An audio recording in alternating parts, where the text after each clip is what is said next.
Can you hear me? Okay, can you hear me? Yeah, can't see you. Oh, you can't see me. Okay, well, let's get that. No, but I can hear you. Oh, okay. Let's see what's going on here. Okay. Huh. Okay. What the heck?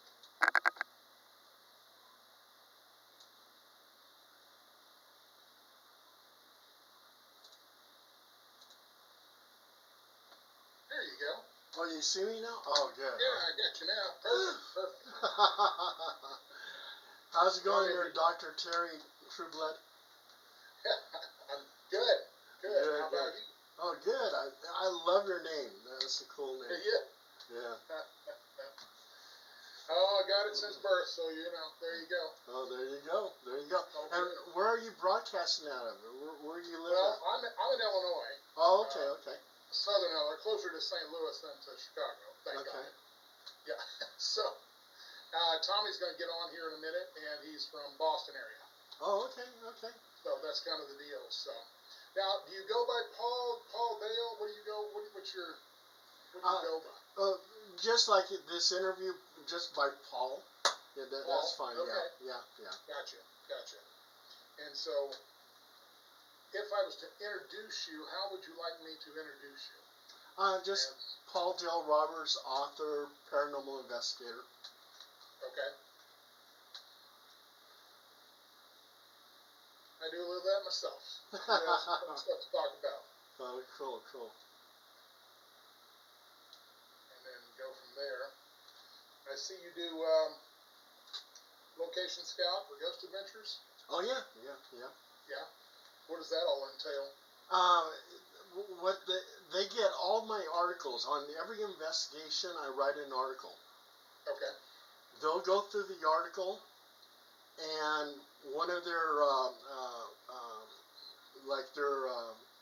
employees will contact me and say, "Hey, we're interested in this case that you did," and so then I get credited as a location scout. I see. Yeah. I see. Well, I've got a lot of those. I'm sure they'd like to see some of the crap I've got. It's crazy stuff, you know what I mean? Oh yeah, and then we were on one episode of Ghost Adventures too. Oh really? Yeah. Which one was that? Crisis in Oakdale. Okay. Yeah. Gotcha. Now your town in California, Elk Grove. So is that Southern California? Northern California? No, it's Northern California. Yeah. Okay. Good. Up by the Bigfoots and whatnot. No, well, where we're located, not so much. In Sacramento, we're right next to Sacramento. They had actually a dogman case in Sacramento and a dogman case in Elk Grove, where I live at. Oh wow. Yeah, but that happened in 1952 and 1962. That's been a few years ago. Yeah. Yes. Yeah. Absolutely. Yeah, we've had some fairly close to us before, so but the latest one was this year up near Peoria. Oh, okay. Yeah, so I don't think they got very far, but you know, with investigating it, but that's what they had. So, anyway, I'm trying to find a photo here. I'll show you one that's pretty cool, I think. Okay. We get lots of them. We did the Mark Twain cave, and we got actual stuff in there. Just pretty, it's a little bit rare, but they do find them. So. And I did the Mark Twain cabin. Oh, did you? Yeah, that's in Northern California. Yes. Oh wow. Okay. Yeah, Missouri, little town, Missouri, Hannibal. You know. Mm-hmm. Did all that. So. Oh yeah. I'm trying to see if I can find this. it'll come to me when it needs to, I guess. But, so what we do here at the podcast is, and if you watched any of them, there's Tommy coming in, we just take a pretty straightforward approach, no trick questions or anything like that. Just kind of want to see what you do and how you do it. And then, try to ask the questions that Joe Sixpack out there would ask. Right. And then we kind of blend in, some science with it, get your take, your opinion on things, that kind of stuff. So, get my microphone in place here. So. Hey Tom, how you doing? All right. Good, you doing, brother? Yeah. All set. Fantastic. So I guess, Paul, if you got any questions or no? No, I'm ready. Yeah. All right, Tommy, you ready to go? I think so. That sound okay to you? Yeah, you can bump it up a bit.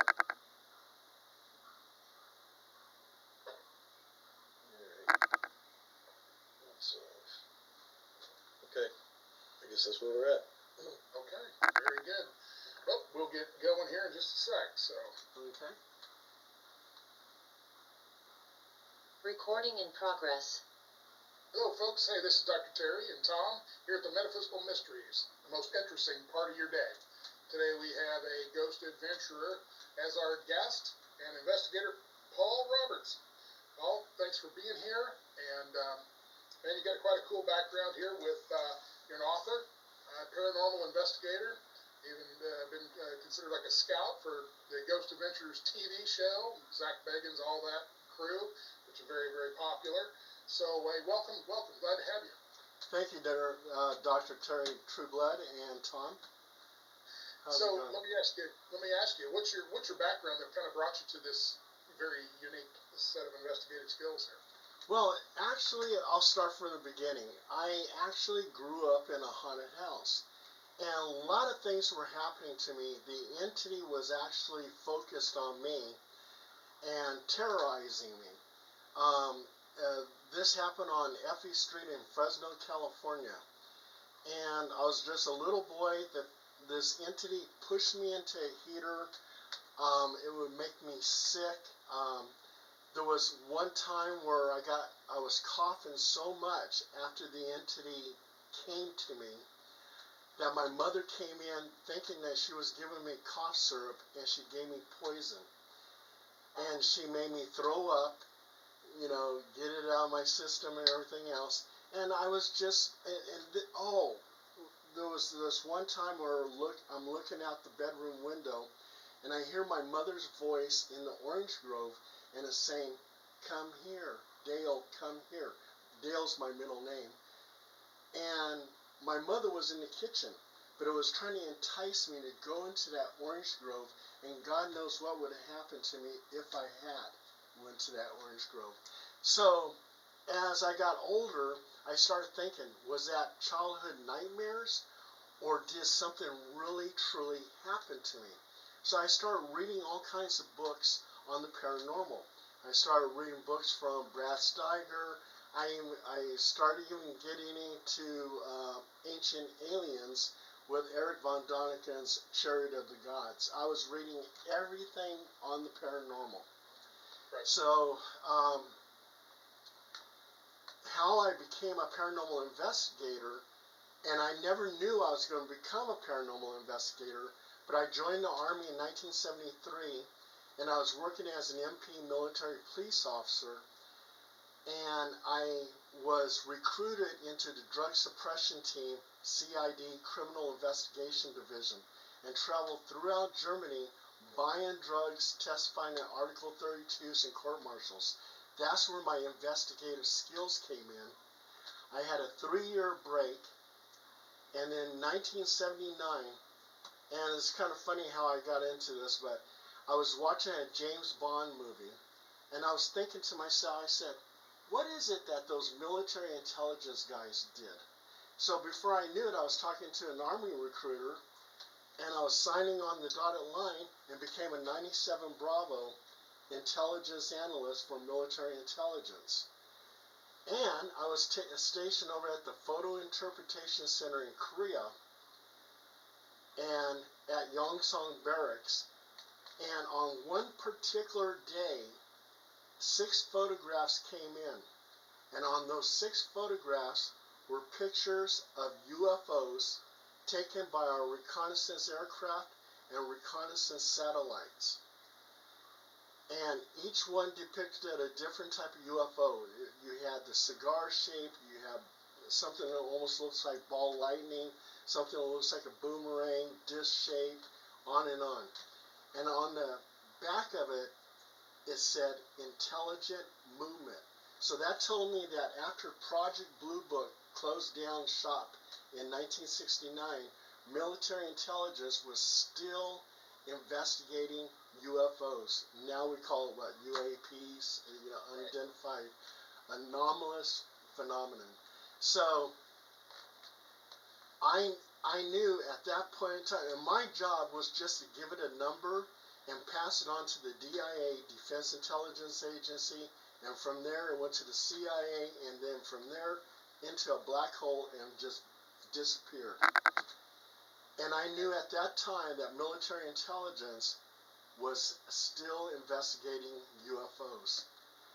And as my life went on, in 1986, I got out of the service. I got into the comic book business. I was doing a lot of stuff with comic books, published my own comic book and everything else.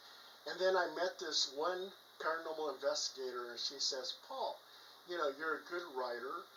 And because I was writing a lot of comic book reviews and stuff like that. And she goes, why don't you write a story, and you seem like you know a lot about the paranormal, write a story about one of our investigations at the National Hotel. I said, okay, why not? So I went over there, I wrote the story up, and it was published in 2 British magazines. And the owner of the group, at that time was called Haunted Paranormal Investigations. She says, oh my God, Paul, you're going to be our ghostwriter. And so on every one of their on every one of their investigations, I was writing the story. So, and then before I knew it, these documentary people started contacting me and saying, hey, we saw your story on this. And that's how I got involved with Ghost Adventures. They said, hey, we saw your story about the National Hotel. And it was kind of interesting is that was going to be our first episode with Ghost Adventures. And they said, okay, meet us at the National Hotel. I said, okay. So we get over there, and I said, I'm in the lobby, and I don't see no film crew.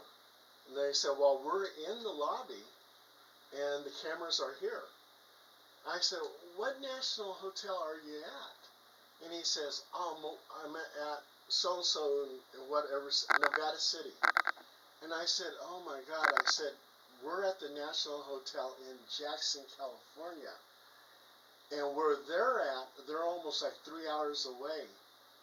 And so I said, oh. Well, then after that, Zach said, well, we'll keep in touch. We'll be reading your articles. And then I found them all kinds of different locations. Their episode on emergency in Elk Grove, that's from my article. I'm the location scout for that. And Horror in Biggs, California, we were actually there, but when they filmed us, the cameras stopped working. So we weren't actually featured on that one. But Crisis in Oakdale, you'll see us in there with the psychic medium Wishfire and stuff like that. So anyway, and before I knew it, I was the owner of HPI, which is now Halo Paranormal Investigations, and I've been doing the paranormal ever since. Wow, very cool. Well, first off, thanks for your service. Appreciate that. Oh, thank you. You're welcome. I see that when you say nobody ever plans to be in this kind of work, I would concur with you. Nobody ever really plans. It just kind of evolves, whether that's karmic involvement, or maybe it's just right place, right time, or who knows. But I do believe there's always that triggering event that has somebody become very interested in it. And obviously, you've described yours from childhood, and that's always a challenge. When you go, and I guess for the average person here, ghosts. I mean, what's your take on what a ghost is? How does that break down for you? Well, I totally believe that we at all times have energy that surrounds our whole body, that aura. And when our bodies are gone, we're deceased, that energy can't be destroyed. It goes somewhere, and it's leaving our deceased body, and it floats out there. And I have my own theory too on reincarnation. I believe that when a child is born upon the world, that they have little psychic antennas, and any type of energy that's floating around, they can download that information. And let's just say John Henry of 1870, who was a blacksmith, his energy is floating around, and this little baby born upon the world with the little psychic antenna downloads that information and has all the knowledge of John Henry. And I think that's what reincarnation is. They're just downloading information. So when the aura leaves the body, the soul, and it manifests, that's when people see it and they go, I just saw a ghost. And what's so interesting is there's a thing called living ghosts. And I'll tell you a story. In 1974, over in Chicago, Illinois, this family, around about 2 o'clock, 3 o'clock in the morning, they would see a man manifest in their living room. And he would walk over to the couch, and a woman would manifest on the couch. And he is seen striking the woman, hitting her. And then all of a sudden it just dissipates. Well, this happened about 3 or 4 times that this family saw this. And on one particular day in the summer, they went to the block party. And the host of the block party says, yeah, we do this every year. Here's our photo albums of our past events. You can go ahead and take a look at it. And the woman's looking through the photo album.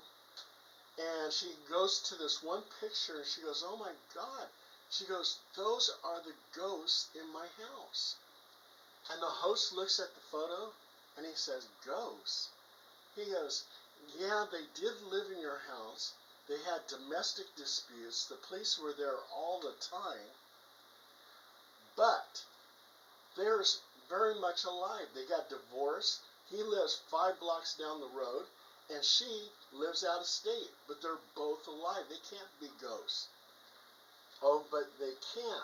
They're called living ghosts. And those living ghosts is if you put out so much negative energy, you do something bad or to someone or whatever, that energy will replay itself over and over and over again. It could be something positive. And we had a case over in Old Sacramento at the Evangeline's, and that's a costume shop. And back in the 70s, on the 3rd floor was a discotheque.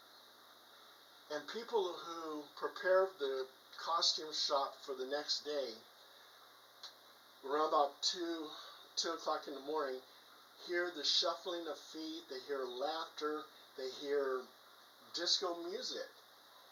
Positive energy that was blasted into the atmosphere that replays itself over and over and over again. It's not intelligent energy, it's just energy.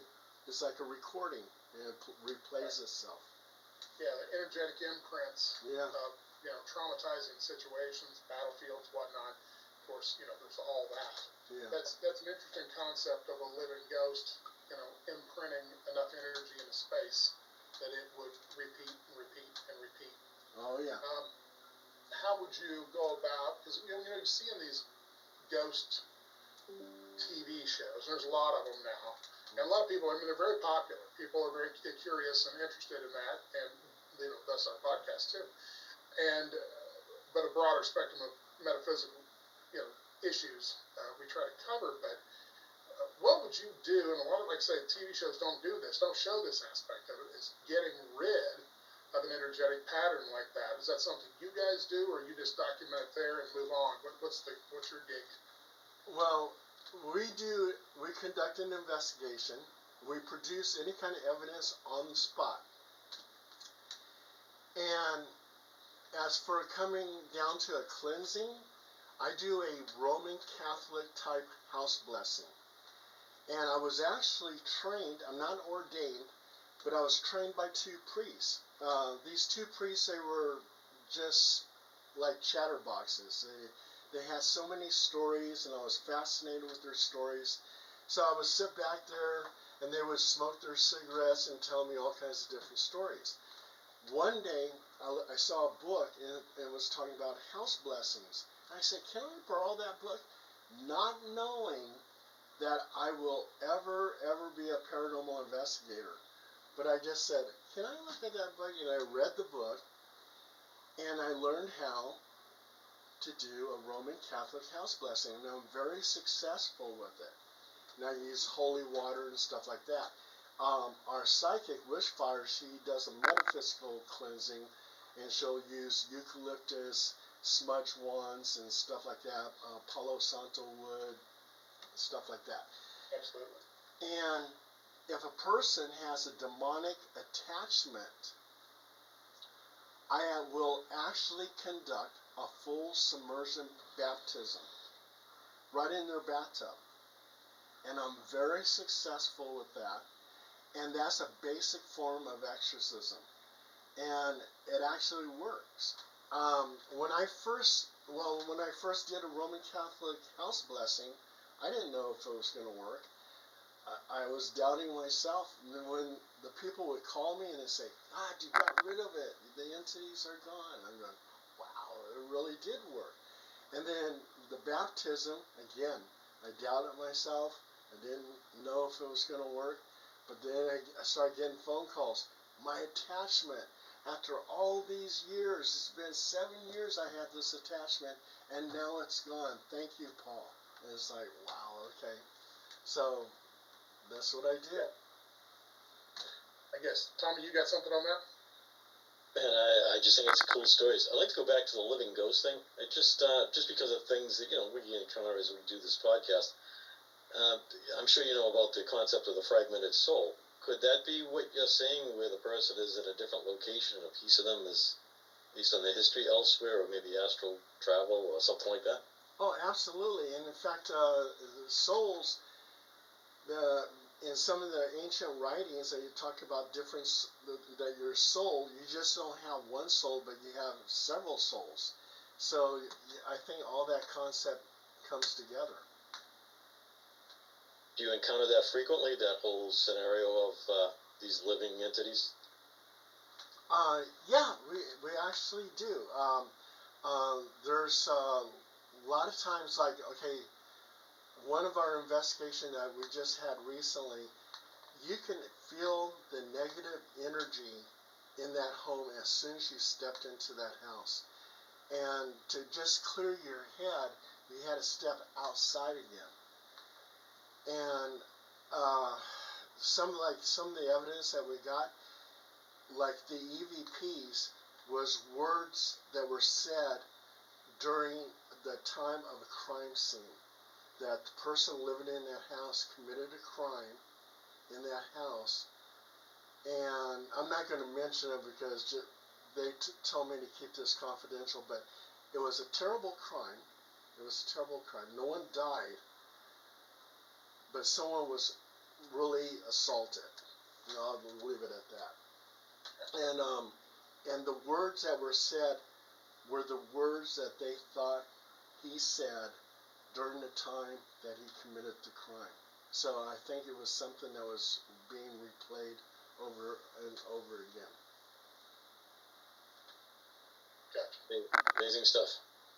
Thank you, Tom. So for our listeners that are out there and they think they've got a ghost or some entity in their house, what's your recommendation? How to get rid of it themselves, or do they really need to seek out a priest or an exorcist or metaphysical person, Reiki master, whatever? What's your advice that you normally give to just Mr. and Mrs. Joe Sixpack out there that just, come home or they got a new house and they get here and things go bump in the night. Well, they can actually self-bless their own house. And I usually, like,